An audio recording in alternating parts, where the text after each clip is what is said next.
नमस्कार साथियों, साहित्य गंगा के इस YouTube चैनल पर आपका हार्दिक अभिनंदन करता हूं। मैं उज्जवल कुमार सिंह हिंद स्वराज श्रृंखला के दूसरे अध्याय बंगाल का विभाजन के साथ आपके समक्ष प्रस्तुत। आप कहते हैं उस तरह विचार करने पर यह ठीक लगता है कि कांग्रेस ने स्वराज की नींव डाली, लेकिन यह तो आप मानेंगे कि वह सही जागृति नहीं थी। सही जागृति कब और कैसे हुई? बीज हमेशा दिखाई नहीं देता, वह अपना काम जमीन के नीचे करता है और जब खुद मिट जाता है तब पेड़ जमीन के ऊपर देखने में आता है। कांग्रेस के बारे में ऐसा ही समझिए। जिसे आप सही जागृति मानते हैं वह तो बंग भंग से हुई, जिसके लिए हम लॉर्ड कर्जन के आभारी हैं। बंग भंग के वक्त बंगालियों ने कर्जन साहब से बहुत प्रार्थना की, लेकिन वे साहब अपनी सत्ता के मद लापरवाह रहे। उन्होंने मान लिया कि हिंदुस्तानी लोग सिर्फ बकवास ही करेंगे, उनसे कुछ भी नहीं होगा। उन्होंने अपमान भरी भाषा का प्रयोग किया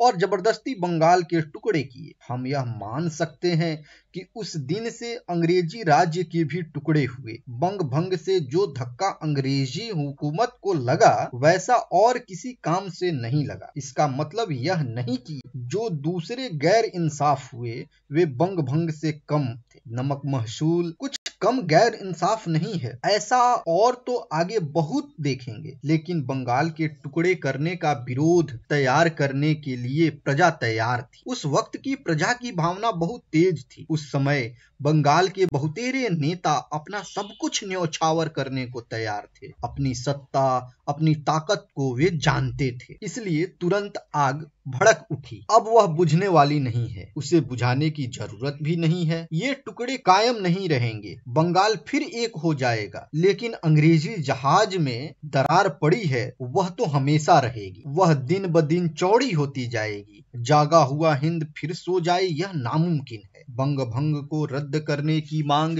स्वराज की मांग के बराबर है। बंगाल के नेता यह बात खूब जानते हैं। अंग्रेजी हुकूमत भी यह बात समझती है, इसलिए टुकड़े रद्द नहीं हुए। जो जो दिन बीतते जाते हैं त्यों त्यों प्रजा तैयार होती जाती है। प्रजा एक दिन में नहीं बनती, उसे बनने में कई बरस लग जाते हैं। बंग भंग के नतीजे आपने क्या देखे? आज तक हम मानते आए हैं कि बादशाह से अर्ज करना चाहिए और वैसा करने पर भी दाद न मिले तो फिर दुख का सहन करना चाहिए। अलबत्ता अर्ज तो करते ही रहना चाहिए। बंगाल के टुकड़े होने के बाद लोगों ने देखा कि हमारी अर्ज के पीछे कुछ ताकत चाहिए। लोगों में कष्ट सहन करने की शक्ति चाहिए। यह नया जोश टुकड़े होने का अहम नतीजा माना जाएगा। यह जोश अखबारों के लेखों में दिखाई दिया। लेख कड़े होने लगे। जो बात लोग डरते हुए या चोरी चुपके करते थे वह खुल्लम खुल्ला होने लगी, लिखी जाने लगी। स्वदेशी का आंदोलन चला। अंग्रेजों को देखकर छोटे बड़े सब भागते थे, पर अब नहीं डरते। मारपीट से भी नहीं डरते। जेल जाने से भी उन्हें कोई हर्ज नहीं मालूम होता। और हिंद के पुत्र रत्न आज देश निकाला भुगतते हुए विदेशों में विराजमान है। यह चीज उस अर्ज से अलग है। यूं लोगों में खलबली मच रही है।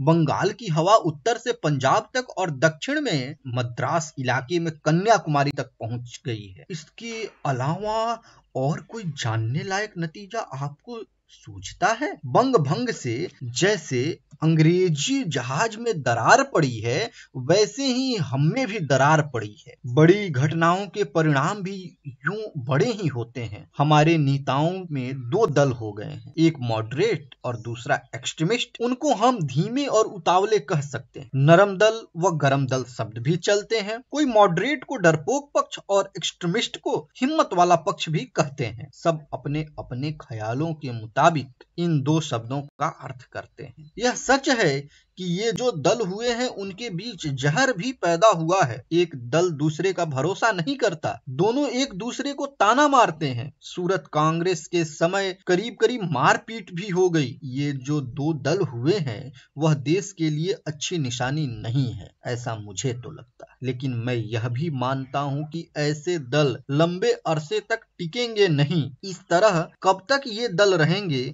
यह तो नेताओं पर आधार रखता है।